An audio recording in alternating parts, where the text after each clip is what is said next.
ਰੋਜ਼ਾਨਾ ਲੋਕਨਾਥ ਟੀਵੀ ਦਾ special programme ਲੁਕਮਾ ਸੱਚ ਦੇਖ ਰਹੇ ਹੋ ਤੁਸੀਂ ਤੇ ਮੈਂ ਹਾਂ ਸੁਖਵਿੰਦਰ ਸਿੰਘ ਸਿੱਧੂ। ਪ੍ਰੋਗਰਾਮ ਦੀ ਸ਼ੁਰੂਆਤ ਤੋਂ ਪਹਿਲਾਂ ਅਸੀਂ ਆਪਣੇ ਸਾਰੇ ਦਰਸ਼ਕਾਂ ਨੂੰ, ਦੇਸ਼ ਵਿਦੇਸ਼ ਦੇ ਵਿੱਚ ਵਸਦੇ ਸਾਰੇ ਲੋਕਾਂ ਨੂੰ ਸ਼੍ਰੀ ਗੁਰੂ ਨਾਨਕ ਦੇਵ ਜੀ ਦੇ 550ਵੇਂ ਪ੍ਰਕਾਸ਼ ਪੁਰਬ ਦੀਆਂ ਵਧਾਈਆਂ ਦਿੰਦੇ ਹਾਂ ਤੇ ਨਾਲ ਹੀ ਨਾਲ ਵਧਾਈਆਂ ਦਿੰਦੇ ਹਾਂ ਕਿ ਜਿਹੜੀ ਕਿਸਾਨਾਂ ਦੀ ਵੱਡੀ ਜਿੱਤ ਹੋਈ ਹੈ। ਕੇਂਦਰ ਸਰਕਾਰ ਦੇ ਵੱਲੋਂ ਤਿੰਨੋਂ ਕਾਲੇ ਕਾਨੂੰਨ ਜਿਹੜੇ ਆ ਵਾਪਸ ਲੈਣ ਦਾ ਫੈਸਲਾ ਲਿਆ ਗਿਆ। ਇਸ ਤੇ ਜਿੱਥੇ ਸਾਰੇ ਲੋਕ ਇੱਕ ਦੂਜੇ ਨੂੰ ਵਧਾਈ ਦੇ ਰਹੇ ਹਾਂ, ਅਸੀਂ ਵੀ ਤੁਹਾਨੂੰ ਵਧਾਈ ਦੇ ਰਹੇ ਹਾਂ। ਇਸ ਮੌਕੇ ਮੁਬਾਰਕਬਾਦ ਮੌਕੇ ਦੇ ਉੱਪਰ ਸਾਡਾ ਫਰਜ਼ ਇਹ ਵੀ ਬਣਦਾ ਹੈ ਕਿ ਇਸ ਫੈਸਲਿਆਂ ਦੇ ਪਿੱਛੇ ਜਿਹੜੇ ਲੁਕਵੇਂ ਸੱਚ ਆ ਉਹਨਾਂ ਤੋਂ ਤੁਹਾਨੂੰ ਜਾਣੂ ਕਰਵਾਇਆ ਜਾਵੇ, ਕਿਉਂਕਿ ਬਹੁਤ ਸਾਰੇ ਖਦਸ਼ੇ ਨੇ ਕਿ ਵਾਕਈ ਮੋਦੀ ਸਰਕਾਰ ਨੂੰ ਕਿਸਾਨਾਂ ਦਾ ਜਾਂ ਸਿੱਖਾਂ ਦਾ ਦਰਦ ਜਾਗਿਆ ਜਾਂ ਫਿਰ ਦਰਦ ਇਸ ਲਈ ਜਾਗਿਆ ਕਿਉਂਕਿ ਨੇੜੇ 2022 ਆ ਗਈ ਹੈ। 2022 ਦਾ ਮਤਲਬ ਨੇੜੇ 2022 ਦੀਆਂ ਵਿਧਾਨ ਸਭਾ ਚੋਣਾਂ ਆ ਗਈਆਂ ਨੇ। ਇਸ ਸਾਰੇ ਤੇ ਗੱਲਬਾਤ ਕਰਾਂਗੇ, ਸਾਰੇ ਐਪੀਸੋਡ ਤੇ ਗੱਲਬਾਤ ਕਰਾਂਗੇ ਕਿ ਇਸ ਫੈਸਲਿਆਂ ਦੇ ਪਿੱਛੇ ਮੋਦੀ ਸਰਕਾਰ ਦਾ ਦਰਦ ਹੈ ਜਾਂ ਫਿਰ ਲਾਲਚ ਹੈ ਕਿ ਕੈਪਟਨ ਅਮਰਿੰਦਰ ਸਿੰਘ ਦੇ ਨਾਲ ਹੁਣ ਗੁੱਠਜੋੜ ਹੋਏਗਾ ਜਾਂ ਵਾਪਸ ਫਿਰ ਅਕਾਲੀ ਦਲ ਦੇ ਨਾਲ ਗੁੱਠਜੋੜ ਹੋਏਗਾ। ਜੇ ਹੋਏਗਾ ਤਾਂ ਕਿਹੜੀਆਂ ਸ਼ਰਤਾਂ ਤੇ ਹੋਏਗਾ। ਇਹਨਾਂ ਸਾਰੀਆਂ ਖਬਰਾਂ ਤੇ ਵਿਸਤਾਰਪੂਰਵਕ ਚਰਚਾ ਦੇ ਲਈ ਮੇਰੇ ਨਾਲ ਜੁੜੇ ਹੋਏ ਨੇ ਰਾਜਨੀਤੀ ਸ਼ਾਸਤਰ ਦੇ ਉੱਘੇ ਵਿਦਵਾਨ ਡਾਕਟਰ ਕੁਲਦੀਪ ਸਿੰਘ ਜੀ। ਸਭ ਤੋਂ ਪਹਿਲਾਂ ਸਵਾਗਤ ਕਰਾਂਗੇ। ਸਰ, ਸਵਾਗਤ ਹੈ ਜੀ ਪ੍ਰੋਗਰਾਮ ਦੇ ਵਿੱਚ। Thank you Sukhwinder, thank you very much. Sir, ਤੁਹਾਨੂੰ ਵੀ ਮੁਬਾਰਕਬਾਦ ਜੀ ਸ਼੍ਰੀ ਗੁਰੂ ਨਾਨਕ ਦੇਵ ਜੀ ਦੇ 552ਵੇਂ ਜਿਹੜੇ ਪ੍ਰਕਾਸ਼ ਪੁਰਬ ਦੇ ਮੌਕੇ ਤੇ ਨਾਲ ਹੀ ਨਾਲ ਕਿਸਾਨਾਂ ਦੀ ਜਿਹੜੀ ਜਿੱਤ ਹੋਈ ਹੈ, ਕਿਵੇਂ ਦੇਖਦੇ ਹੋ ਡਾਕਟਰ ਸਾਹਿਬ? ਬਹੁਤ ਬਹੁਤ ਮੁਬਾਰਕਾਂ ਤੁਹਾਨੂੰ ਸਾਰੇ ਤੁਹਾਡੇ ਸਟਾਫ ਨੂੰ। ਗੁਰੂ ਨਾਨਕ ਪਾਤਸ਼ਾਹ ਦੇ ਪ੍ਰਕਾਸ਼ ਉਤਸਵ ਦੀਆਂ ਲੱਖ ਲੱਖ ਵਧਾਈਆਂ।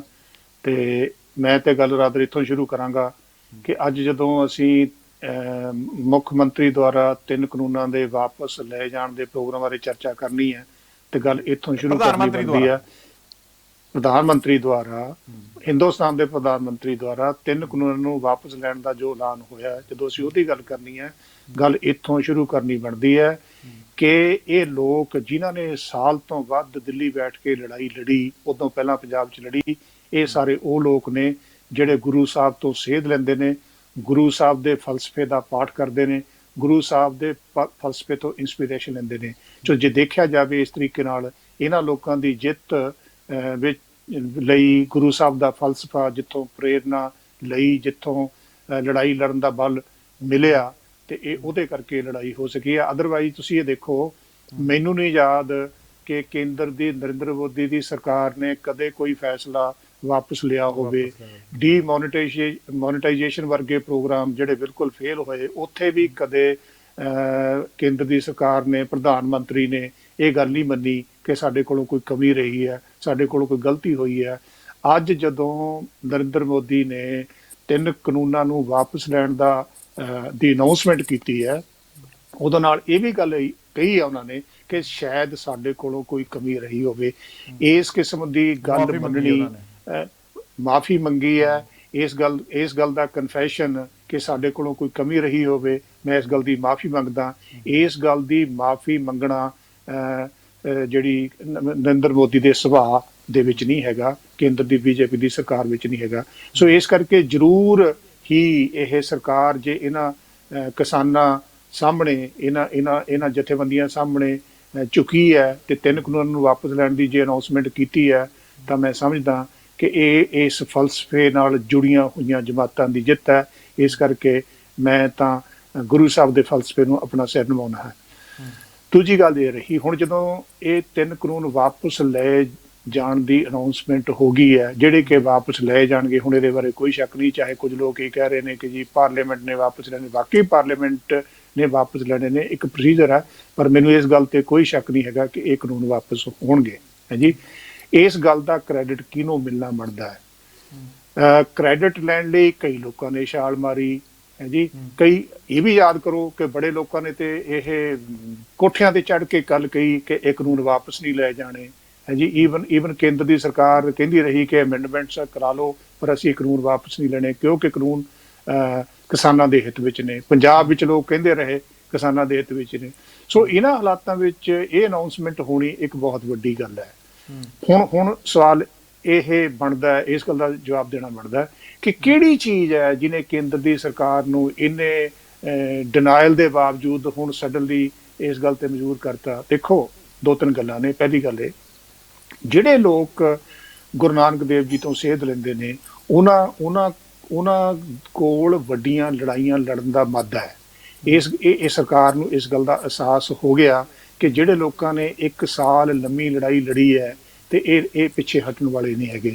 ਮੈਨੂੰ ਲੱਗਦਾ ਹੈ ਕਿ ਇਹ ਜਿਹੜੀ ਗੁਰੂ ਸਾਹਿਬ ਦੀ ਬਾਣੀ ਤੋਂ ਅਨਿਆਂ ਦੇ ਖਿਲਾਫ ਲੜਨ ਦੀ ਪ੍ਰੇਰਨਾ ਜਿਹੜੀ ਗੁਰੂ ਨਾਨਕ ਸਾਹਿਬ ਦੇ ਫੋਲੋਅਰ ਨੂੰ ਮਿਲਦੀ ਹੈ, ਇਸ ਕਿਸਮ ਦੀ ਥਿੰਕਿੰਗ ਦਾ ਜ਼ਰੂਰ ਰੋਲ ਰਿਹਾ ਹੋਣਾ ਕੇਂਦਰ ਦੀ ਸਰਕਾਰ ਨੇ ਜਦੋਂ ਇਹ ਕਾਨੂੰਨ ਵਾਪਸ ਲਏ। ਬਿਲਕੁਲ ਬਿਲਕੁਲ। ਸੋ ਅਗਲੀ ਗੱਲ ਦੇਖਣ ਵਾਲੀ ਇਹ ਹੈ ਕਿ ਇਸ ਗੱਲ ਦਾ ਕ੍ਰੈਡਿਟ ਕਿਹਨੂੰ ਜਾਂਦਾ ਹੈ ਜੀ। ਬੜੀ ਦੁਨੀਆ ਕ੍ਰੈਡਿਟ ਲੈਣ ਵਾਲੀ ਤੁਰੀ ਫਿਰਦੀ ਸੀ।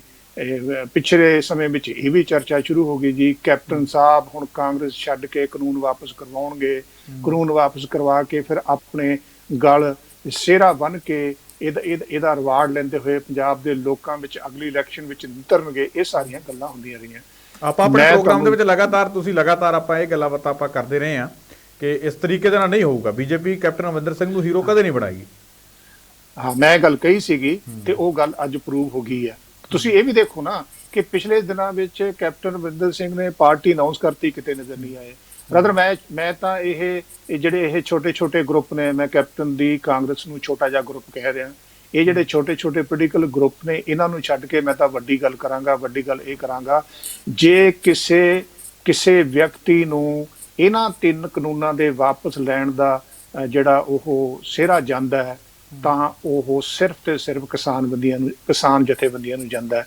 ਕਿਸਾਨ ਜਥੇਬੰਦੀਆਂ ਦੇ ਪਲੇਟਫਾਰਮ ਤੋਂ ਜਿਹੜੇ ਕਿਸਾਨਾਂ ਨੇ, ਜਿਹੜੇ ਪੰਜਾਬ, ਹਰਿਆਣਾ ਜਾਂ ਬਾਕੀ ਸੂਬਿਆਂ ਦੇ ਲੋਕਾਂ ਨੇ ਜਿਨ੍ਹਾਂ ਦਾ ਵੀ ਸੰਘਰਸ਼ ਦੇ ਵਿੱਚ ਪੂਰੀ ਤਰੀਕੇ ਨਾਲ ਯੋਗਦਾਨ ਹੈ, ਉਹ ਸਾਰਿਆਂ ਨੂੰ ਜਾਂਦਾ, ਚਾਹੇ ਕੋਈ ਦੇਸ਼ਾਂ ਵਿਦੇਸ਼ਾਂ ਦੇ ਵਿੱਚ ਬੈਠੇ ਲੋਕਾਂ ਨੇ ਆਪਣੇ, ਹਾਂ ਬਿਲਕੁਲ, ਦੇਸ਼ਾਂ ਵਿਦੇਸ਼ਾਂ ਦੇ ਵਿੱਚ ਬੈਠੇ ਲੋਕਾਂ ਦੇ ਵੱਲੋਂ ਆਪਣੀ ਕਮਾਈ ਦੇ ਵਿੱਚੋਂ ਥੋੜਾ ਕਰਕੇ ਜੋ ਵੀ ਇੱਥੇ ਬੈਠੇ ਲੋਕਾਂ ਦੀ ਸੇਵਾ ਦੇ ਲਈ ਲਾਇਆ, ਸਾਰਿਆਂ ਦਾ ਯੋਗਦਾਨ। ਦੇਖੋ ਸੁਖਵਿੰਦਰ, ਜੇ ਆਪਾਂ ਥੋੜੀ ਜਿਹੀ ਗੱਲ ਨੂੰ ਨਾ ਕਿਸੇ ਇਤਿਹਾਸਿਕ ਪਰਪੇਖ ਵਿੱਚ ਰੱਖ ਕੇ ਦੇਖੀਏ, ਜਿਹੜੇ ਜਲਿਆਂਵਾਲਾ ਬਾਗ ਵਿੱਚ ਲੋਕ ਸ਼ਹੀਦ ਹੋਏ ਸੀ ਉਹਦਾ ਫਿਗਰ ਸ਼ਾਇਦ ਅਫੀਸ਼ਲੀ 400 ਦੇ ਲਗਭਗ ਹੈ। ਹਾਂਜੀ, ਕਿਸਾਨ ਸੰਘਰਸ਼ ਵਿੱਚ 700 ਤੋਂ ਵੱਧ ਕਿਸਾਨ ਮਰ ਚੁੱਕੇ ਨੇ, ਸ਼ਹੀਦ ਹੋ ਚੁੱਕੇ ਨੇ। ਹਾਂਜੀ, ਜੇ ਤੁਸੀਂ ਉਸ ਹਿਸਾਬ ਨਾਲ ਗੱਲ ਕਰੋ ਤਾਂ ਇਹ ਜਲਿਆਂਵਾਲੇ ਬਾਗ ਤੋਂ ਵੱਡੀ ਲੜਾਈ ਹੈ। ਜਲਿਆਂਵਾਲੇ ਬਾਗ ਦੀ ਲੜਾਈ ਜਿਹੜੀ ਹਿੰਦੁਸਤਾਨ ਦੀ ਆਜ਼ਾਦੀ ਦੇ ਵਿੱਚ ਮੀਲ ਪੱਥਰ ਸਿੱਧ ਹੋਈ, ਜਿਸ ਐਪੀਸੋਡ ਤੋਂ ਬਾਅਦ ਅੰਗਰੇਜ਼ਾਂ ਨੂੰ ਆਪਣਾ ਜਿਹੜੇ ਪੰਜਾਬ ਦੇ ਨੋਟੇਬਲ ਲੋਕ ਸੀ ਉਹਨਾਂ ਦਾ ਸਹਾਰਾ ਲੈਣਾ ਪਿਆ ਕਿ ਪੰਜਾਬ ਦੇ ਜਿਹੜਾ ਇਹ ਅਨਰਸਟ ਪੈਦਾ ਹੋਇਆ ਇਹਨੂੰ ਪੈਸੀਫਾਈ ਕਰੋ। ਮੈਂ ਤੁਹਾਨੂੰ ਦੱਸਣਾ ਚਾਹੁੰਦਾ ਕਿ ਕਿਸਾਨ ਸੰਘਰਸ਼ ਵਿੱਚ ਉਦੋਂ ਦੁੱਗਣੀ ਗਿਣਤੀ ਵਿੱਚ ਕਿਸਾਨ ਸ਼ਹੀਦ ਹੋ ਚੁੱਕੇ ਨੇ। ਔਰ ਇਹ ਵੀ ਨਾਲ ਮੈਂ ਦੱਸਣਾ ਚਾਹੁੰਦਾ ਕਿ ਜਿਸ ਤਰ੍ਹਾਂ ਜਲਿਆਂਵਾਲੇ ਬਾਗ ਵਿੱਚ ਹਰ ਵਰਗ ਦੇ ਲੋਕ ਸ਼ਾਮਲ ਸੀ, ਕੋਈ ਇੱਕ ਖਾਸ ਗਰੁੱਪ ਦੇ ਲੋਕ ਸ਼ਾਮਲ ਨਹੀਂ ਸੀਗੇ। ਕਿਸਾਨ ਸੰਘਰਸ਼ ਵਿੱਚ ਜਦੋਂ ਅਸੀਂ ਪੰਜਾਬ ਵਿੱਚ ਖਾਸ ਕਰਕੇ ਝਾਤ ਮਾਰਦੇ ਹਾਂ, ਹਰ ਵਰਗ ਦੇ ਲੋਕਾਂ ਨੇ, ਹਰ ਫਿਰਕੇ ਦੇ ਲੋਕਾਂ ਨੇ ਇਸ ਲੜਾਈ ਵਿੱਚ ਪਾਰਟਿਸਿਪੇਟ ਕੀਤਾ।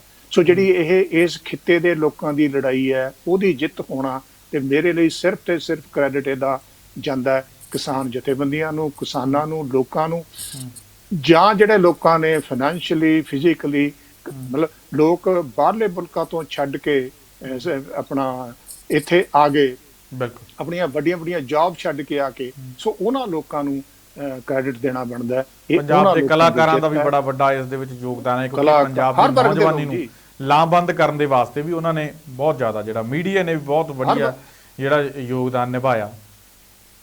ਮੈਂ ਕਿਹਾ ਜੀ ਗਿਣਤੀ ਕਰਨੀ ਸੰਭਵ ਨਹੀਂ, ਇਸੇ ਕਰਕੇ ਆਪਾਂ ਹਰ ਵਰਗ, ਬਿਲਕੁਲ ਜੀ, ਇਸ ਖਿੱਤੇ ਤੇ ਜੋ ਹਰ ਵਰਗ, ਹਰ ਕੈਟੇਗਰੀ, ਹਰ ਮਤਲਬ ਸੋਸ਼ਲ ਗਰੁੱਪ ਦੇ ਲੋਕਾਂ ਨੇ ਇਸ ਸੰਘਰਸ਼ ਵਿੱਚ ਪਾਰਟਿਸਿਪੇਟ ਕੀਤਾ। ਸੋ ਕ੍ਰੈਡਿਟ ਉਹਨਾਂ ਨੂੰ ਬਣਦਾ ਹੈ। ਡਾਕਟਰ ਸਾਹਿਬ, ਹੁਣ ਇਹਦੇ ਲੁਕਵੇਂ ਸੱਚ ਦੇ ਬਾਰੇ ਆਪਾਂ ਜੇਕਰ ਗੱਲਬਾਤ ਕਰੀਏ, ਠੀਕ ਹੈ, ਇੱਕ ਪੱਖ ਇਹ ਵੀ ਹੈਗਾ ਕਿ ਸਾਰੇ ਸੰਘਰਸ਼ ਨੇ, ਕਿਸਾਨੀ ਸੰਘਰਸ਼ ਨੇ ਮਜਬੂਰ ਕੀਤਾ ਹੈ ਮੋਦੀ ਸਰਕਾਰ ਨੂੰ ਇਹ ਫੈਸਲਾ ਲੈਣ ਦੇ ਲਈ, ਗੋਡੇ ਟੇਕਣ ਦੇ ਲਈ, ਜਿੱਥੇ ਇੱਕ ਪਾਸੇ ਪਹਿਲੂ ਇਹ ਵੀ ਹੈਗਾ ਤੇ ਦੂਜੇ ਪਾਸੇ ਡਾਕਟਰ ਸਾਹਿਬ ਆਪਾਂ ਨੂੰ ਉਹ ਵੀ ਪਹਿਲੂ ਦੇਖਣ ਦੀ ਲੋੜ ਹੈ, ਕਿਤੇ ਨਾ ਕਿਤੇ ਮੋਦੀ ਸਰਕਾਰ ਦੇ ਵੱਲੋਂ ਪੰਜਾਬ ਦੀਆਂ 2022 ਦੀਆਂ ਵਿਧਾਨ ਸਭਾ ਚੋਣਾਂ ਵੀ ਦਿਖਦੀਆਂ ਨੇ, ਜਿਹਦੇ ਕਰਕੇ ਇਹ ਫੈਸਲੇ ਜਿਹੜੇ ਆ ਉਹ ਲਏ ਜਾ ਰਹੇ ਨੇ। ਤੁਸੀਂ ਦੇਖਿਆ ਹੋਊਗਾ ਡਾਕਟਰ ਸਾਹਿਬ, ਕਿਸਾਨੀ ਸੰਘਰਸ਼ ਤੋਂ ਪਹਿਲਾਂ ਜਾਂ ਕਰੋਨਾ ਤੋਂ ਆਪਾਂ ਪਹਿਲਾਂ ਕਹਿ ਦਈਏ, ਸਿੱਖਾਂ ਨਾਲ ਸੰਬੰਧਿਤ ਮੋਦੀ ਦੇ ਵੱਲੋਂ ਬੜੇ ਫੈਸਲੇ ਲਏ ਗਏ, ਜਿਸ ਤੋਂ ਸਾਫ਼ ਸੀ ਕਿ ਮੋਦੀ ਜਿਹੜੇ ਆ ਉਹ ਤਿਆਰੀ ਕਰ ਰਹੇ ਆ ਪੂਰਨ ਤਰੀਕੇ ਦੇ ਨਾਲ 2022 ਦੀਆਂ ਵਿਧਾਨ ਸਭਾ ਚੋਣਾਂ ਤੋਂ ਪਹਿਲਾਂ। ਤਾਂ ਫਿਰ ਠੀਕ ਹੈ, ਵਿੱਚ ਕਰੋਨਾ ਆ ਜਾਂਦਾ ਹੈ, ਕਰੋਨਾ ਦੇ ਵਿੱਚ ਹੀ ਸੰਘਰਸ਼ ਆ ਜਾਂਦਾ ਹੈ, ਤਾਂ ਜਿਹਦੇ ਕਰਕੇ ਥੋੜੀ ਜਿਹੀ ਬੀਜੇਪੀ ਦੀ ਸਥਿਤੀ ਥੋੜੀ ਨਹੀਂ ਬਹੁਤੀ ਹੋਈ, ਮੈਂ ਕਹਾਂਗਾ ਬਹੁਤ ਹੀ ਜ਼ਿਆਦਾ ਸਥਿਤੀ ਜਿਹੜੀ ਆ ਉਹ ਖਰਾਬ ਹੋ ਗਈ। ਕਿਵੇਂ ਦੇਖਦੇ ਹੋ ਉਸ ਖਰਾਬ ਸਥਿਤੀ ਨੂੰ, ਉਸ ਜਿਹੜੀ ਲੜਾਈ ਕਰੋਨਾ ਤੋਂ ਜਾਂ ਸੰਘਰਸ਼ ਤੋਂ ਪਹਿਲਾਂ ਵਿੱਢੀ ਹੋਈ ਸੀਗੀ, ਜਿਹੜੀ ਤਿਆਰੀ ਕਰ ਰਹੇ ਸੀਗੇ ਚੋਣਾਂ ਦੀ, ਉਸ ਤਿਆਰੀ ਨੂੰ ਆਪਾਂ ਕਹਿ ਸਕਦੇ ਹਾਂ ਲਾਂਘਾ ਖੋਲ੍ਹਣਾ, ਪਰਮਾਤਮਾ ਦੀ ਕਿਰਪਾ ਨਾਲ ਲਾਂਘਾ ਖੋਲ੍ਹਣਾ ਚਾਹੀਦਾ ਹੈ। ਬਹੁਤ ਸਾਰੇ ਲੋਕ ਸੋਚਦੇ ਹੋਣਗੇ ਕਿ ਹਰ ਚੀਜ਼ ਨੂੰ ਰਾਜਨੀਤੀ ਦੇ ਨਾਲ ਜੋੜਨਾ, ਪਰ ਸਾਡਾ ਇਹ ਫਰਜ਼ ਬਣਦਾ ਲੋਕਾਂ ਨੂੰ ਲੋਕਮਤ ਸੱਚ ਤੋਂ ਜਾਣੂ ਕਰਵਾਉਣ ਦਾ। ਕਿਤੇ ਨਾ ਕਿਤੇ ਇਹ ਦੁਬਾਰਾ ਲੜਾਈ ਸ਼ੁਰੂ ਕੀਤੀ ਗਈ ਹੈ, ਦੁਬਾਰਾ ਤੋਂ ਤਿਆਰੀ ਸ਼ੁਰੂ ਕੀਤੀ ਗਈ ਹੈ, ਵੋਟਾਂ ਨੂੰ ਭਰਮਾਉਣ ਦੀ, ਸਿੱਖਾਂ ਨੂੰ ਭਰਮਾਉਣ ਦੀ, ਪੰਜਾਬ ਦੇ ਲੋਕਾਂ ਨੂੰ ਭਰਮਾਉਣ ਦੀ, ਹਰ ਵਰਗ ਨੂੰ ਭਰਮਾਉਣ ਦੀ, ਕਿਸਾਨ ਅੰਦੋਲਨ ਬਾਰੇ ਫੈਸਲਾ ਲੈ ਕੇ, ਲਾਂਘਾ ਖਲਵਾਉਣ ਬਾਰੇ ਫੈਸਲਾ ਲੈ ਕੇ। ਕੀ ਇਸ ਨੂੰ 2022 ਦੇ ਨਾਲ ਜੋੜ ਕੇ ਵਾਕਈ ਹੀ ਦੇਖਿਆ ਜਾਣਾ ਚਾਹੀਦਾ ਜਾਂ ਦੇਖਿਆ ਜਾ ਸਕਦਾ ਹੈ? ਦੇਖੋ, ਜਿਹੜੇ ਤੁਸੀਂ ਗੱਲ ਕਰਦੇ ਹੋ ਕਿ ਕਰਤਾਰਪੁਰ ਸਾਹਿਬ ਦਾ ਲਾਂਘਾ ਖੋਲ੍ਹਣਾ, ਅੱਜ ਆਪਣਾ ਗੁਰਪੁਰਬ ਦੇ ਮੌਕੇ ਤੇ 3 ਕਾਨੂੰਨਾਂ ਨੂੰ ਵਾਪਸ ਲੈਣ ਦੀ ਅਨਾਉਂਸਮੈਂਟ ਕਰਨਾ, ਇਹਨਾਂ ਨੂੰ ਪੋਲਿਟਿਕਸ ਨਾਲ ਜੋੜਨ ਦੀ ਗੱਲ ਆਪਾਂ ਕਰਾਂਗੇ। ਪਰ ਉਦੋਂ ਪਹਿਲਾਂ ਇੱਕ ਗੱਲ ਮੈਂ ਹੋਰ ਕਰਨੀ ਚਾਹੁੰਦਾ, ਜਿਹੜੀ ਕਿ ਸਾਡੇ ਸਰੋਤਿਆਂ ਦੀ ਬਹੁਤ ਜ਼ਰੂਰੀ ਹੈ। ਦੇਖੋ, 3 ਕਾਨੂੰਨ ਵਾਪਸ ਲੈ ਜਾਣਗੇ, ਇਸ ਗੱਲ ਬਾਰੇ ਸਾਨੂੰ ਕੋਈ ਸ਼ੱਕ ਨਹੀਂ। ਜਾਣੀ ਕਿ ਸਥਿਤੀ ਉੱਥੇ ਪਹੁੰਚ ਜਾਏਗੀ ਜਿਹੜੀ ਸਥਿਤੀ ਜੂਨ ਦੇ ਪਹਿਲੇ ਹਫ਼ਤੇ ਤੋਂ ਪਹਿਲਾਂ ਸੀਗੀ, ਜਦੋਂ ਇਹ 3 ਆਰਡੀਨੈਂਸਸ ਆਏ, ਬਾਅਦ ਵਿੱਚ ਕਾਨੂੰਨ ਬਣੇ। ਆਪਣੇ ਸਰੋਤਿਆਂ ਨੂੰ ਇਹ ਗੱਲ ਦੱਸ ਦਈਏ ਕਿ ਇਸ 3 ਕਾਨੂੰਨਾਂ ਦੀ ਵਾਪਸੀ ਨਾਲ ਕਿਸਾਨਾਂ ਦੀ ਜਿਹੜਾ ਕ੍ਰਾਈਸਿਸ ਹੈ, ਜਿਹੜਾ ਜਿਹਨੂੰ ਆਪਾਂ ਗ੍ਰੀਵਿੰਗ ਕ੍ਰਾਈਸਿਸ ਕਹਿੰਦੇ ਆ, ਉਹ ਸੋਲਵ ਨਹੀਂ ਹੁੰਦਾ, ਉਹ ਹੱਲ ਨਹੀਂ ਹੁੰਦਾ, ਉਹ ਉੱਥੇ ਦਾ ਉੱਥੇ ਖੜਾ ਹੈ। ਮੈਨੂੰ 2 ਮਿੰਟ ਇਸ ਬਾਰੇ ਗੱਲ ਕਰਨ ਦਿਓ, ਫਿਰ ਆਪਾਂ ਪੋਲਿਟਿਕਸ ਬਾਰੇ ਆਵਾਂਗੇ। ਦੇਖੋ, ਚਲੋ ਪ੍ਰਾਈਵੇਟ ਮੰਡੀਆਂ ਨਹੀਂ ਆਉਣਗੀਆਂ, ਕੰਟਰੈਕਟ ਫਾਰਮਿੰਗ ਨਹੀਂ ਹੋਏਗੀ, ਹੈ ਜੀ। ਜਿਹੜਾ ਅਸਲੀ ਮੁੱਦਾ ਹੈ, ਜਿਹੜਾ ਮੁੱਦਾ ਰਾਦਰ ਇਹਨਾਂ 3 ਕਾਨੂੰਨਾਂ ਨਾਲ ਲੜਾਈ ਲੜਦੇ ਦੌਰਾਨ, ਇਹਦੇ ਦੌਰਾਨ ਪੈਦਾ ਹੋਇਆ, ਉਹ ਸੀਗਾ MSP ਦੀ ਕਾਨੂੰਨੀ ਗਰੰਟੀ ਦੇਣ ਦਾ, ਹੈ ਜੀ, ਜਿਹਦੇ ਬਾਰੇ ਪ੍ਰਾਈਮ ਮਿਨਿਸਟਰ ਨੇ ਕਿਹਾ ਕਿ ਅਸੀਂ ਇੱਕ ਕਮੇਟੀ ਬਣਾਵਾਂਗੇ, ਜਿਹੜੀ ਕਮੇਟੀ ਫੈਸਲਾ ਲਏਗੀ। ਮੈਂ ਇਹ ਗੱਲ ਤੁਹਾਨੂੰ ਦੱਸ ਦੇਣਾ ਚਾਹੁੰਦਾ ਕਿ MSP ਤੋਂ ਲਗਾਤਾਰ MSP ਅਨਾਉਂਸ ਤਾਂ ਕਰ ਦਿੰਦੇ ਨੇ, ਪਰ ਕੇਂਦਰ ਦੀ ਸਰਕਾਰ ਫਸਲਾਂ ਦੀ ਖਰੀਦ ਨਹੀਂ ਕਰਦੀ, ਜਿਹਦੇ ਕਰਕੇ MSP ਦਾ ਕੋਈ ਮੀਨਿੰਗ ਨਹੀਂ ਰਹਿ ਜਾਂਦਾ। ਜੇ ਅਸੀਂ ਇਸ ਸਾਲ ਦੀ ਪੰਜਾਬ ਤੇ ਹਰਿਆਣਾ ਤੇ ਬਾਕੀ ਸੂਬਿਆਂ ਵਿੱਚੋਂ ਜਿਹੜੀ ਕੇਂਦਰ ਦੀਆਂ ਏਜੰਸੀਆਂ ਨੇ ਪਰਚੇਜ ਕੀਤੀ ਆ, ਉਹਦੀਆਂ ਫਿਗਰ ਸਾਹਮਣੇ ਰੱਖੀਏ ਤੇ ਜਿਹੜੀ ਪਰਚੇਜ ਆ ਉਹ ਘਟ ਰਹੀ ਹੈ ਜੀ। ਜਦੋਂ ਪਰਚੇਜ ਘਟ ਰਹੀ ਹੈ ਤੇ ਫਿਰ MSP ਦਾ ਮੀਨਿੰਗ ਕੋਈ ਨਹੀਂ ਰਹਿ ਜਾਂਦਾ, ਹੈ ਜੀ। ਸੋ MSP ਕਿੰਨੀਆਂ ਫਸਲਾਂ ਤੇ ਅਨਾਉਂਸ ਕਰਦੇ ਨੇ, ਕਿੰਨੀਆਂ ਫਸਲਾਂ ਪ੍ਰੋਕਿਓਰ ਕਰਦੇ ਨੇ, MSP ਕਿਸ ਰੇਟ ਤੇ ਵਧਾਉਂਦੇ ਨੇ, ਇਸ ਕਿਸਮ ਦਾ ਕੋਈ ਨਾ ਤਾਂ ਅਸ਼ੋਰੈਂਸ ਦਿੱਤੀ ਗਈ ਹੈ, ਨਾ ਇਸ ਕਿਸਮ ਦਾ ਕੋਈ ਕਾਨੂੰਨ ਲਿਆਂਦਾ ਗਿਆ। ਸੋ ਜੇਕਰ ਕੇਂਦਰ ਦੀ ਸਰਕਾਰ ਨੇ 3 ਕਾਨੂੰਨ ਤਾਂ ਵਾਪਸ ਲੈ ਰਹੇ ਨੇ, ਪਰ MSP ਵਿੱਚ ਐਡਿਕੁਏਟ ਵਾਧਾ ਨਾ ਕਰੇ, ਜਿਵੇਂ ਕਿ ਹੋਇਆ ਕਿ ਐਤਕੀ ਕਣਕ ਤੇ ਝੋਨੇ ਵਿੱਚ ਕੋਈ ਖਾਸ ਵਾਧਾ ਨਹੀਂ ਹੋਇਆ, ਜਿਹੜੀ ਸਰੋਂ ਵਗੈਰਾ 'ਚ OLCD ਵਿੱਚ ਵਾਧਾ ਹੋਇਆ। ਸੋ ਜੇ ਇਹ ਜਿਹੜੀਆਂ ਪ੍ਰਮੁੱਖ ਫਸਲਾਂ ਨੇ, ਜਿਨ੍ਹਾਂ ਦੀ ਫਸਲਾਂ ਦੀ MSP ਪ੍ਰੋਕਿਓਰਮੈਂਟ ਦੀ ਅਸੀਂ ਗੱਲਾਂ ਕਰਦੇ ਨੇ, ਕਣਕ, ਝੋਨਾ ਤੇ ਥੋੜ੍ਹੀ ਬਹੁਤੀ ਕਪਾਹ, ਜੇ ਫਾਰ ਐਗਜ਼ਾਮਪਲ ਇਹਨਾਂ ਦੀ MSP ਐਡਿਕੁਏਟ ਤਰੀਕੇ ਨਾਲ ਨਹੀਂ ਵੱਧਦੀ, ਫਿਰ ਪਰਪਸ ਪੂਰਾ ਨਹੀਂ ਹੁੰਦਾ। ਦੂਜਾ, ਜੇ ਤੁਸੀਂ ਥੋੜ੍ਹੀ ਬਹੁਤੀ ਆਪਣਾ MSP ਵਧਾ ਦਿੰਦੇ ਹੋ, ਪਰ ਤੁਸੀਂ ਪ੍ਰੋਕਿਓਰਮੈਂਟ ਨਹੀਂ ਕਰਦੇ, ਅਲਟੀਮੇਟਲੀ ਤੁਸੀਂ ਪ੍ਰਾਈਵੇਟ ਜਿਹੜੇ ਖਰੀਦਦਾਰ ਨੇ ਉਹਨਾਂ ਦੇ ਹੱਥਾਂ ਵਿੱਚ ਚਲੇ ਜਾਂਦੇ ਹੋ, ਫਿਰ ਵੀ ਕੋਈ ਪਰਪਸ ਨਹੀਂ ਪੂਰਾ ਹੁੰਦਾ। ਸੋ ਇਸ ਕਰਕੇ ਮੈਂ ਦੱਸਣਾ ਚਾਹੁੰਦਾ ਆਪਣੇ ਸਰੋਤਿਆਂ ਨੂੰ ਕਿ ਇਹ 3 ਕਾਨੂੰਨ ਵਾਪਸ ਲੈਣ ਦਾ ਜਿਹੜਾ ਅਨਾਉਂਸਮੈਂਟ ਕੇਂਦਰ ਦੀ ਸਰਕਾਰ ਨੇ ਕੀਤੀ ਹੈ ਜੀ, ਚਾਹੇ ਉਹਨੂੰ ਆਪਾਂ ਕਿਸਾਨਾਂ ਦੀ, ਇਸ ਖਿੱਤੇ ਦੇ ਲੋਕਾਂ ਦੀ ਜਿੱਤ ਕਹਿ ਚੁੱਕੇ ਹਾਂ, ਇਹ ਕਹਿ ਚੁੱਕੇ ਹਾਂ ਕਿ ਉਸ ਫਲਸਫੇ ਦੀ ਜਿੱਤ ਹੈ ਜਿਸ ਫਲਸਫੇ ਤੋਂ ਇਹ ਲੋਕ ਇੰਸਪੀਰੇਸ਼ਨ ਲੈਂਦੇ ਨੇ, ਪਰ ਮੈਂ ਨਾਲ ਦੀ ਨਾਲ ਇਹ ਕਹਿ ਰਿਹਾ ਕਿ ਕਿਸਾਨਾਂ ਦਾ ਕ੍ਰਾਈਸਿਸ, ਐਗਰੀਮੈਂਟ ਕ੍ਰਾਈਸਿਸ ਹੱਲ ਨਹੀਂ ਹੁੰਦਾ। ਹੁਣ ਆ ਗਈ ਗੱਲ ਪੋਲਿਟਿਕਸ ਦੀ। ਇਹ ਸੱਚ ਹੈ ਕਿ ਆ ਜਿਹੜਾ ਪੰਜਾਬ, ਹਰਿਆਣਾ, ਰਾਜਸਥਾਨ, ਉੱਤਰਾਖੰਡ, ਪਾਰਟਸ ਆਫ ਉੱਤਰ ਪ੍ਰਦੇਸ਼, ਇੱਦਾਂ ਦੇ ਐਨਾਲਿਸਿਸ ਹੋਏ ਨੇ ਜਿੱਥੇ ਦੱਸਿਆ ਗਿਆ ਕਿ ਲਗਭਗ 100 ਲੋਕ ਸਭਾ ਦੇ ਹਲਕਿਆਂ ਵਿੱਚ ਇਹ ਕਿਸਾਨੀ ਸੰਘਰਸ਼ BJP ਨੂੰ ਐਡਵਰਸਲੀ ਇਫੈਕਟ ਕਰ ਸਕਦਾ, ਜਾਣੀ ਕਿ ਜਿਹੜੀ ਉਹਦੀ ਇਲੈਕਟੋਰਲ ਚਾਂਸਸ ਨੇ, ਜਿਹੜੀ ਚੋਣਾਂ ਵਿੱਚ ਜਿੱਤ ਵਾਲੀ ਸੰਭਾਵਨਾਵਾਂ, ਤੇ 100 ਹਲਕਿਆਂ ਵਿੱਚ BJP ਨੂੰ ਇਹ ਇਫੈਕਟ ਕਰਦਾ। ਸੋ ਇਹ ਸੱਚ ਹੈ ਕਿ ਅੰਦਰੋਂ ਅੰਦਰੀ BJP ਨੂੰ ਇਸ ਗੱਲ ਦਾ ਅਹਿਸਾਸ ਸੀਗਾ, ਇਸ ਗੱਲ ਦਾ ਚਾਨਣ ਸੀਗਾ ਕਿ ਜੇ ਅਸੀਂ ਕਿਸਾਨ ਸੰਘਰਸ਼ ਨੂੰ ਸਮੇਂ ਸਿਰ ਹੱਲ ਨਹੀਂ ਕਰਦੇ, ਸਮੇਂ ਸਿਰ ਤੱਕ ਹੱਲ ਨਹੀਂ ਹੋਇਆ, ਸਮੇਂ ਸਿਰ ਤੇ ਰਿਜ਼ੋਲਵ ਨਹੀਂ ਹੋਇਆ, ਪਰ ਫਿਰ ਵੀ ਰਿਜ਼ੋਲਵ ਹੋਣਾ ਹੀ ਆਪਣੇ ਆਪ 'ਚ ਬਹੁਤ ਵੱਡੀ ਗੱਲ ਹੈ, ਕਿਉਂਕਿ ਮੈਂ ਤੁਹਾਨੂੰ ਕਹਿ ਚੁੱਕਿਆ ਕਿ ਇਸ ਕਿਸਮ ਦੇ ਫੈਸਲੇ ਕੇਂਦਰ ਦੀ BJP ਦੀ ਸਰਕਾਰ ਨੇ ਕਦੇ ਵਾਪਸ ਨਹੀਂ ਲਏ। ਸੋ ਇਹਦੇ ਪਿੱਛੇ ਜ਼ਰੂਰ ਇਹ ਸੋਚ ਰਹੀ ਹੋਏਗੀ ਕਿ ਹੁਣ ਜਦੋਂ ਅਗਲੇ ਸਾਲ ਪੰਜਾਬ ਵਿੱਚ ਇਲੈਕਸ਼ਨ ਹੋਣੀ ਹੈ, ਫਿਰ ਯੂਪੀ ਵਿੱਚ ਇਲੈਕਸ਼ਨ ਹੋਣੀ ਹੈ ਜੀ। ਸੋ ਇਹਨਾਂ ਸੂਬਿਆਂ ਵਿੱਚ ਬੀਜੇਪੀ ਦਾ ਜਿਹੜਾ ਲਾਸ ਹੈ, ਇਲੈਕਟੋਰਲ ਲਾਸ ਹੈ, ਉਹਨੂੰ ਘੱਟ ਤੋਂ ਘੱਟ ਮਤਲਬ ਕਿਵੇਂ ਹੋ ਸਕਦਾ ਹੈ, ਇਨਸ਼ੋਰ ਕਰ ਸਕਦਾ ਹੈ, ਉਹ 'ਚੋਂ ਅਸੀਂ ਕਿੱਦਾਂ ਰਿਕਵਰ ਕਰ ਸਕਦੇ ਹਾਂ। ਇਹ 3 ਕਾਨੂੰਨ ਵਾਪਸ ਲੈਣਾ ਉਸ ਕਿਸਮ ਦਾ ਉਪਰਾਲਾ ਹੈ। ਸੋ ਇਹ ਰਾਜਨੀਤੀ ਹੈਗੀ ਹੈ ਕੇਂਦਰ ਦੀ ਸਰਕਾਰ ਦੀ 3 ਕਾਨੂੰਨਾਂ ਨੂੰ ਵਾਪਸ ਲੈਣ ਦੇ ਕੰਟੈਕਸਟ ਵਿੱਚ ਇਨ ਜਨਰਲ। ਪੰਜਾਬ ਦੇ ਕੰਟੈਕਸਟ ਵਿੱਚ ਜੇ ਅਸੀਂ ਹਾਲਾਂਕਿ ਇਹ ਕਰਤਾਰਪੁਰ ਦਾ ਲਾਂਘਾ ਖੋਲ੍ਹਣਾ, ਅੱਜ ਗੁਰੂ ਸਾਹਿਬ ਦੇ ਪ੍ਰਕਾਸ਼ ਉਤਸਵ ਦੇ ਦਿਹਾੜੇ ਤੇ ਇਹਨਾਂ ਨੂੰ 3 ਕਾਨੂੰਨਾਂ ਨੂੰ ਵਾਪਸ ਲੈਣ ਦੀ ਅਨਾਉਂਸਮੈਂਟ ਕਰਨਾ, ਕੁਝ ਲੋਕ ਇਹ ਕਹਿਣਗੇ, ਬਿਲਕੁਲ ਠੀਕ ਕਹਿਣਗੇ ਕਿ ਇਹ ਇਹਨਾਂ ਚੀਜ਼ਾਂ ਨਾਲ ਇਹ ਚੀਜ਼ਾਂ ਨਹੀਂ ਜੋੜੀਆਂ ਜਾਣੀਆਂ, ਪਰ ਰਾਜਨੀਤਿਕ ਪਾਰਟੀਆਂ ਇਸ ਤਰ੍ਹਾਂ ਕਰਦੀਆਂ ਨੇ ਕਿ ਤੁਸੀਂ ਆਸਥਾ ਦਾ ਸਹਾਰਾ ਲੈ ਕੇ, ਤੁਸੀਂ ਲੋਕਾਂ ਦੀ ਜਿਹੜੀ ਗੁਰਬਾਣੀ ਪ੍ਰਤੀ, ਗੁਰੂਆਂ ਪ੍ਰਤੀ ਸ਼ਰਧਾ, ਉਹਦਾ ਸਹਾਰਾ ਲੈ ਕੇ ਤੁਸੀਂ ਇਹ ਕਹਿਣ ਦੀ ਕੋਸ਼ਿਸ਼ ਕਰਦੇ ਹੋ ਕਿ ਅਸੀਂ ਜਿਹੜੇ ਗੁਰੂ ਪ੍ਰਤੀ ਆਸਥਾ ਰੱਖਦੇ ਨੇ, ਅਸੀਂ ਉਹਨਾਂ ਦੇ ਹਿੱਤਾਂ ਪ੍ਰਤੀ ਕਿੰਨਾ ਅਸੀਂ ਰਿਸਪੌਂਸਿਵ ਹੈਗੇ ਹਾਂ, ਕਿੰਨਾ ਸਾਨੂੰ ਉਹਨਾਂ ਦਾ ਖਿਆਲ ਹੈਗਾ। ਸੋ ਇਹ ਚੀਜ਼ਾਂ ਨਿਵੋਕ ਕਰਦੇ ਹੋਏ 2022 ਵਿੱਚ ਬੀਜੇਪੀ ਇਹ ਗੱਲਾਂ ਦਾ ਫਾਇਦਾ ਜ਼ਰੂਰ ਉਠਾਏਗੀ। ਕਿਸ ਗੱਲ ਦਾ ਕਿ ਜੀ ਦੇਖੋ ਅਸੀਂ ਕੇਂਦਰ ਦੀ ਸਰਕਾਰ ਨੂੰ ਕਹਿ ਕੇ ਕਰਤਾਰਪੁਰ ਦਾ ਲਾਂਘਾ ਖੁਲਵਾਇਆ ਹੈ ਜੀ, ਅਸੀਂ ਸਾਡੇ ਮੁੱਖ ਮੰਤਰੀ ਨੇ ਪ੍ਰਕਾਸ਼ ਉਸ ਦੇ ਦਿਹਾੜੇ ਤੇ 3 ਕਾਨੂੰਨ ਵਾਪਸ, ਇਹ ਕੋਸ਼ਿਸ਼ ਹੋਏਗੀ। ਪਰ ਮੈਂ ਮਹਿਸੂਸ ਕਰਦਾ ਕਿ ਇਸ ਗੱਲ ਦਾ ਫਾਇਦਾ ਜਿਹੜੀਆਂ ਇਹ ਫਰਿੰਜ ਕਿਸਮ ਦੀਆਂ ਪਾਰਟੀਆਂ ਨੇ ਉਹ ਨਹੀਂ ਰਹਿ ਸਕਦੀਆਂ। ਜਿਹੜਾ ਦੇਖੋ ਪੰਜਾਬ ਇਸ ਵੇਲੇ ਉਸ ਸਥਿਤੀ ਵਿੱਚ ਹੈ ਜਿੱਥੇ ਪੰਜਾਬ ਦੇ ਲੋਕ ਰਾਜਨੀਤਿਕ ਤੌਰ ਤੇ ਬਹੁਤ ਅਵੇਅਰ ਨੇ, ਜਿਹਨੂੰ ਅਸੀਂ ਪੋਲੀਟੀਕਲ ਸਾਇੰਸ ਵਿੱਚ ਰਾਜਨੀਤਿਕ ਸਮਾਜੀਕਰਨ ਕਹਿੰਦੇ ਆ।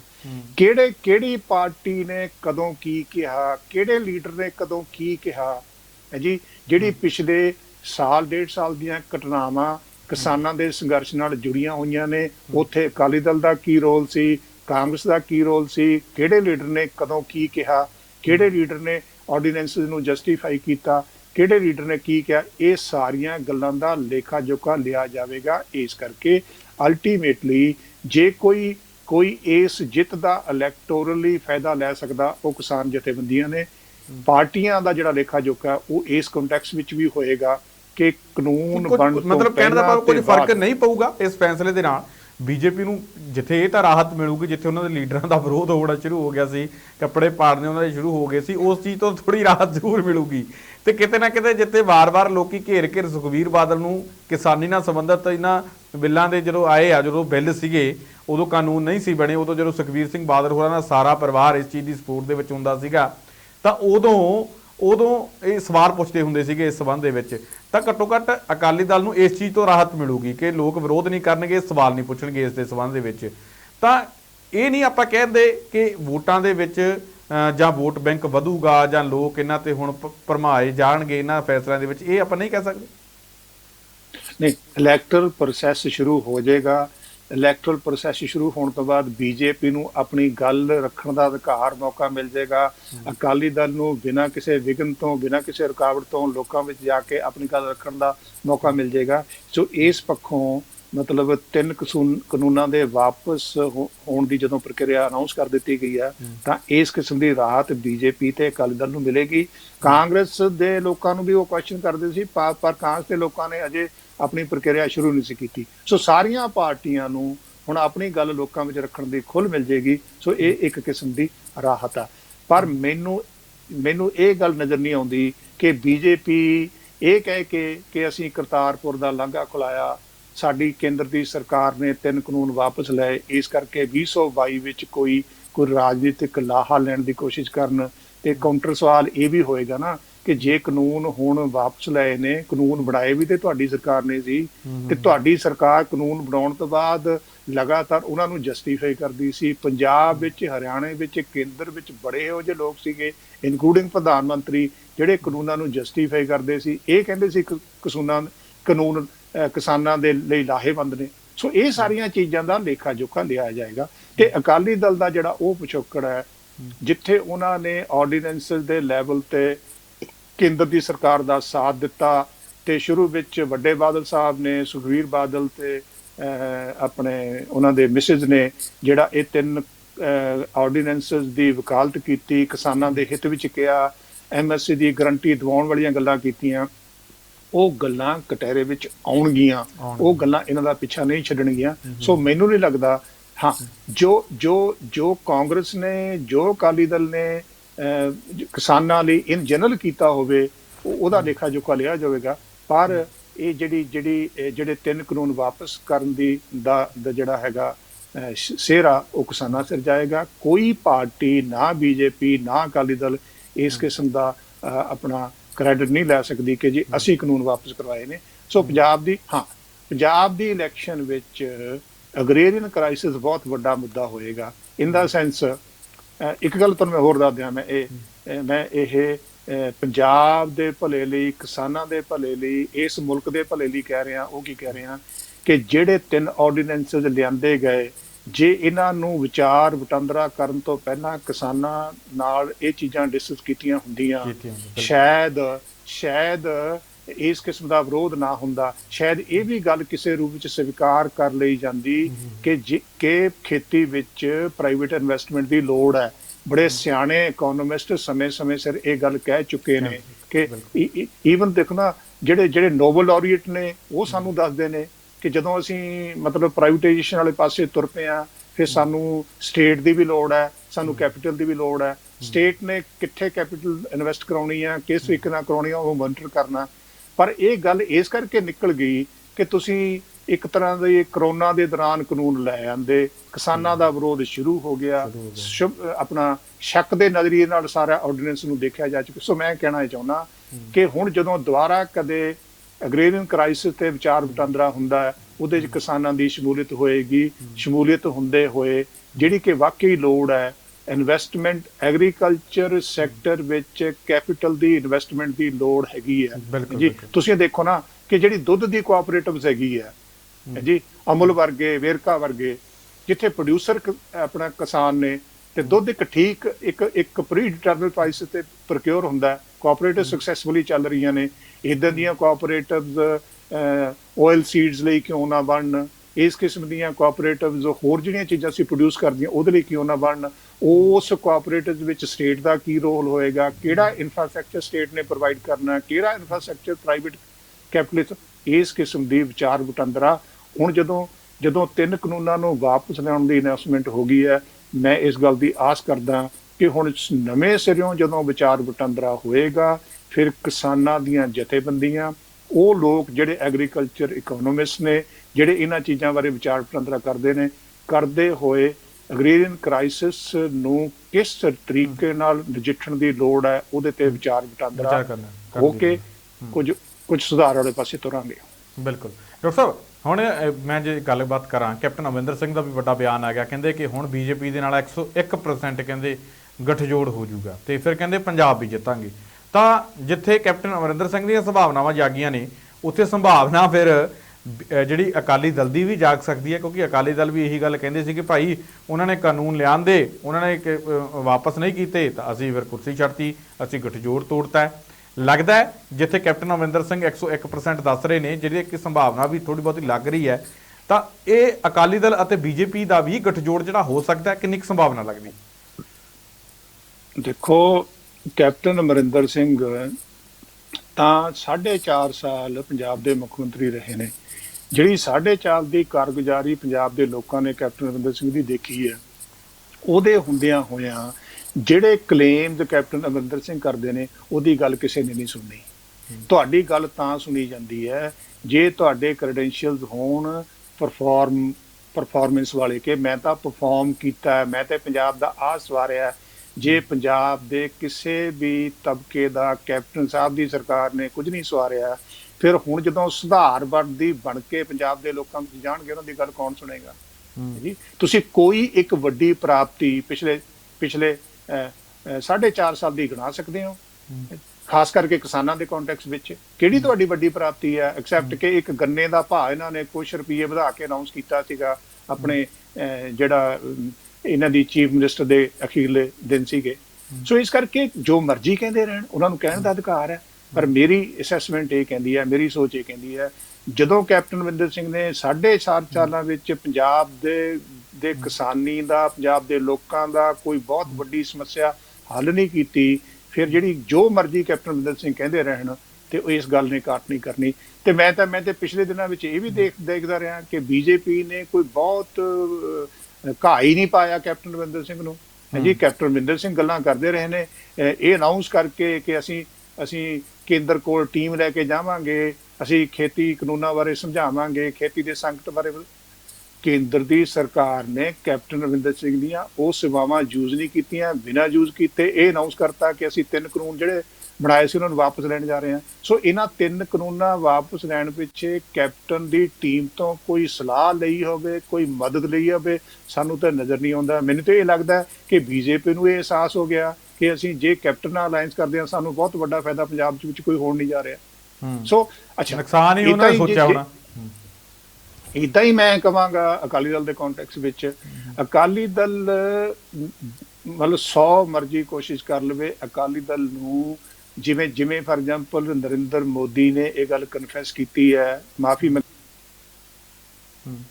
ਹੋਣੀ ਹੈ, ਤੇ ਉਸ ਕਿਸਮ ਦਾ ਕਨਫੈਸ਼ਨ ਅਕਾਲੀ ਦਲ ਨੂੰ ਕਰਨਾ ਚਾਹੀਦਾ ਕਿ ਸਾਡੀ ਗਲਤੀ ਸੀਗੀ ਕਿ ਅਸੀਂ ਸ਼ੁਰੂ ਵਿੱਚ 3 ਆਰਡੀਨੈਂਸਸ ਦਾ ਸਮਰਥਨ ਕੀਤਾ ਜੀ।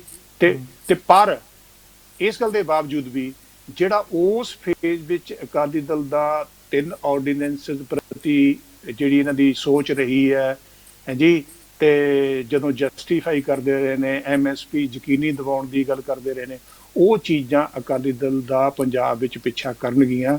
ਇਸ ਕਰਕੇ ਅਕਾਲੀ ਦਲ ਦੀਆਂ ਸਮੱਸਿਆਵਾਂ ਵੀ ਉੱਥੇ ਖੜੀਆਂ ਨੇ, ਬੀਜੇਪੀ ਦੀਆਂ ਵੀ ਉੱਥੇ ਖੜੀਆਂ ਨੇ, ਕਾਂਗਰਸ ਦੀਆਂ ਵੀ ਆਪਣੇ ਤਰੀਕੇ ਨਾਲ ਹੈਗੀਆਂ ਨੇ, ਆਮ ਆਦਮੀ ਪਾਰਟੀ ਦੀਆਂ ਵੀ ਆਪਣੇ ਤਰੀਕੇ ਨਾਲ। ਪਰ ਅੱਜ ਜਦੋਂ ਆਪਾਂ 3 ਕਾਨੂੰਨਾਂ ਨੂੰ ਵਾਪਸ ਲੈ ਜਾਣ ਦੀ ਗੱਲ ਕਰਦੇ ਹਾਂ ਤਾਂ ਮੈਨੂੰ ਇਹ ਨਹੀਂ ਨਜ਼ਰ ਆ ਰਿਹਾ ਕਿ ਕੋਈ ਇੱਕ ਪਾਰਟੀ ਇਹਨਾਂ 3 ਕਾਨੂੰਨਾਂ ਨੂੰ ਵਾਪਸ ਲੈ ਜਾਣ ਦਾ ਕ੍ਰੈਡਿਟ ਲੈ ਕੇ 2022 ਦੀ ਇਲੈਕਸ਼ਨ ਵਿੱਚ ਲਾਹਾ ਲੈ ਸਕਦੀ ਹੋਵੇ। ਇੱਦਾਂ ਦੀ ਸਿਚੁਏਸ਼ਨ ਮੈਨੂੰ ਨਜ਼ਰ ਨਹੀਂ ਆਉਂਦੀ। ਬਿਲਕੁਲ। ਤਾਂ ਡਾਕਟਰ ਸਾਹਿਬ ਤੁਸੀਂ ਸਾਡੇ ਨਾਲ ਇਸ ਪ੍ਰੋਗਰਾਮ ਦੇ ਵਿੱਚ ਜੁੜੇ, ਤੁਹਾਡਾ ਬਹੁਤ ਬਹੁਤ ਧੰਨਵਾਦ ਜੀ। ਥੈਂਕ ਯੂ ਸੁਖਵਿੰਦਰ, ਸ਼ੁਕਰੀਆ। ਤਾਂ ਇਸ ਤਰ੍ਹਾਂ ਡਾਕਟਰ ਕੁਲਦੀਪ ਸਿੰਘ ਜੀ ਜਿਨ੍ਹਾਂ ਦੇ ਵੱਲੋਂ ਇਹਨਾਂ ਅਹਿਮ ਖਬਰਾਂ ਦੇ ਉੱਪਰ ਇਸ ਲੁਕਵੇਂ ਸੱਚ ਤੋਂ ਸਾਨੂੰ ਜਾਣੂ ਕਰਵਾਇਆ। ਉਮੀਦ ਕਰਦੇ ਹਾਂ ਕਿ ਡਾਕਟਰ ਸਾਹਿਬ ਦੇ ਜਿਹੜੇ ਕੀਮਤੀ ਵਿਚਾਰ ਆ ਤੁਹਾਨੂੰ ਜ਼ਰੂਰ ਪਸੰਦ ਆਏ ਹੋਣਗੇ। ਦੁਬਾਰਾ ਫਿਰ ਮਿਲਾਂਗੇ ਇਸ ਪ੍ਰੋਗਰਾਮ ਵਿੱਚ, ਤਦ ਤੱਕ ਲਈ ਦਿਓ ਇਜਾਜ਼ਤ। ਧੰਨਵਾਦ।